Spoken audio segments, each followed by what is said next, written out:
ജനുവരി 16 അർദ്ധരാത്രിയാണ് ബോളിവുഡ് നടനായ സെയ്ഫ് അലി ഖാന് കുത്തേൽക്കുന്നത്. മുംബൈ ബാന്ദ്രയിലെ തൻ്റെ വീട്ടിൽ അതിക്രമിച്ച് കയറി മോഷണത്തിന് ശ്രമിച്ച പ്രതി പലതവണ കുത്തി അഭയപ്പെടുത്താൻ ശ്രമിച്ചു. സെയ്ഫ് അലി ഖാൻ സുഖമായി വരുന്നു. പക്ഷേ കുത്തേറ്റത് മാത്രമല്ല, സെയ്ഫ് അലി ഖാനെ ഇപ്പോൾ വാർത്തകളിൽ നിറക്കുന്ന കാര്യം മറ്റൊന്നുകൂടിയുണ്ട്. 15,000 കോടി രൂപ വിലമതിക്കുന്ന സെയ്ഫ് അലി ഖാന്റെ സ്വത്തുക്കൾ സർക്കാർ പിടിച്ചെടുക്കാൻ പോവുകയാണ്. എനിമി പ്രോപ്പർട്ടി ആക്ട് പ്രകാരമാണ് ഈ നടപടി വരുന്നത്.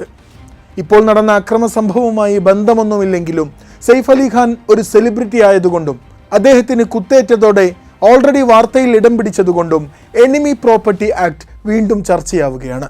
നോക്കാം, എന്താണ് ഈ ശത്രു സ്വത്ത് നിയമം? സെയ്ഫ് അലി ഖാൻ എങ്ങനെയാണ് ഇന്ത്യയുടെ ശത്രുവാകുന്നത്? ശത്രുക്കൾ എന്ന പേരിൽ ഈ നിയമം ലക്ഷ്യം വെക്കുന്നത് ആരൊക്കെയാണ്?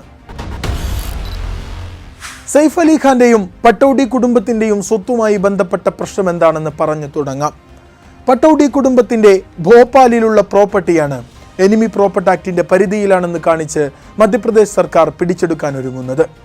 സെയ്ഫ് അലി ഖാൻ കുട്ടിക്കാലം ചെലവഴിച്ച വീട്, ഫ്ലാഗ് സ്റ്റാഫ് ഹൗസ്, നൂറുസബാഹ് പാലസ്, ദാറുസലാം, ഹബീബി ബംഗ്ലാവ് ഇങ്ങനെ തുടങ്ങി 15,000 കോടി രൂപ വിലമതിക്കുന്ന സ്വത്തുക്കളാണ് ഭോപ്പാലിലുള്ളത്.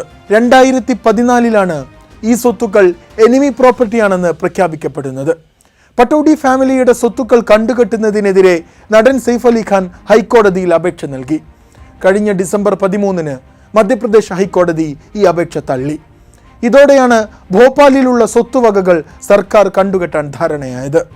എന്താണ് എനിമി പ്രോപ്പർട്ടി ആക്ട് എന്ന് നോക്കാം, അഥവാ ശത്രു സ്വത്ത് നിയമം എന്താണ്?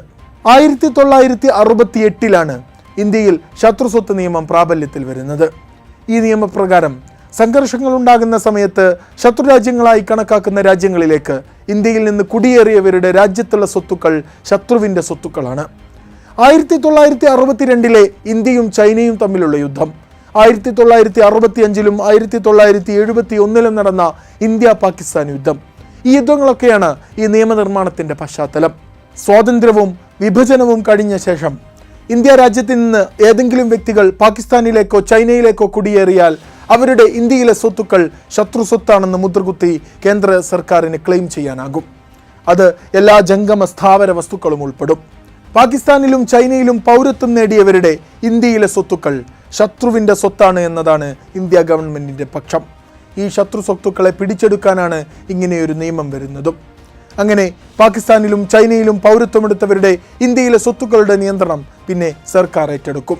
ഈ ശത്രു സ്വത്തുക്കൾ പിന്നീട് വിൽപ്പന നടത്താനോ കൈമാറ്റം നടത്താനോ അനന്തരാവകാശമായി വിനിമയം ചെയ്യാനോ ഒന്നും സാധിക്കില്ല. ഇനി സെയ്ഫ് അലി ഖാന്റെ ഈ സ്വത്തുക്കൾ എന്തുകൊണ്ടാണ് ശത്രു സ്വത്തുക്കളായത് എന്ന് നോക്കാം. പട്ടൗഡി കുടുംബമായ സെയ്ഫ് അലി ഖാന്റെ പിതാവിനെ നമ്മൾ അറിയും. പഴയ ക്രിക്കറ്റ് താരമായിരുന്ന മൻസൂർ അലി ഖാൻ പട്ടൗഡി. ഭോപ്പാലിലെ നവാബുമാരായിരുന്നു പട്ടൗഡി കുടുംബം. ഇത് നമ്മൾ സ്കൂളുകളിൽ തന്നെ പഠിച്ചു വരുന്ന കാര്യമാണ്. 1947 ഇന്ത്യക്ക് സ്വാതന്ത്ര്യം കിട്ടുമ്പോൾ ഭോപ്പാൽ ഭരിച്ചിരുന്നത് നവാബ് ഹമീദുള്ള ഖാൻ ആയിരുന്നു. അദ്ദേഹത്തിന് 3 മക്കളാണ് ഉണ്ടായിരുന്നത്. മൂത്ത മകൾ ആബിദ സുൽത്താൻ. 1950 പാകിസ്ഥാനിലേക്ക് കുടിയേറിപ്പോയി. രണ്ടാമത്തെ മകൾ സാജിദ സുൽത്താൻ. അവരാണ് സെയ്ഫ് അലി ഖാന്റെ വല്യുമ്മ. സാജിദ സുൽത്താൻ വിവാഹം ചെയ്തത് ഇന്ത്യയുടെയും ഇംഗ്ലണ്ടിൻ്റെയും ക്രിക്കറ്റ് താരമായിരുന്ന നവാബ് ഇഫ്തിഖാർ അലി ഖാനെയായിരുന്നു. ഇവരുടെ പുത്രനാണ് ടൈഗർ പട്ടൗഡി എന്നറിയപ്പെടുന്ന മൻസൂർ അലി ഖാൻ പട്ടൗഡി, സെയ്ഫ് അലി ഖാന്റെ പിതാവ്.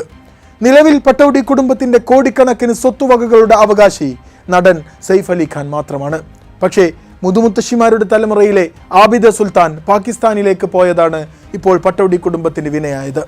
ആബിദ സുൽത്താൻ പാക് പൗരത്വം നേടി. പക്ഷേ അവരുടെ സ്വത്തുക്കൾ സെയ്ഫിൻ്റെ മുത്തശ്ശി വഴി ഈ കുടുംബത്തിൻ്റെ താവടിയിൽ ഇപ്പോഴുമുണ്ട്. ശത്രു സ്വത്ത് നിയമപ്രകാരം പ്രധാനമായും പാകിസ്ഥാനും ചൈനയുമാണ് ഇന്ത്യയുടെ ശത്രുരാജ്യങ്ങൾ. അവിടെ പോയവർ ഇന്ത്യയുടെ ശത്രുക്കളാണ്. അവരുടെ സ്വത്ത് ശത്രുവിൻ്റെ സ്വത്താണ്.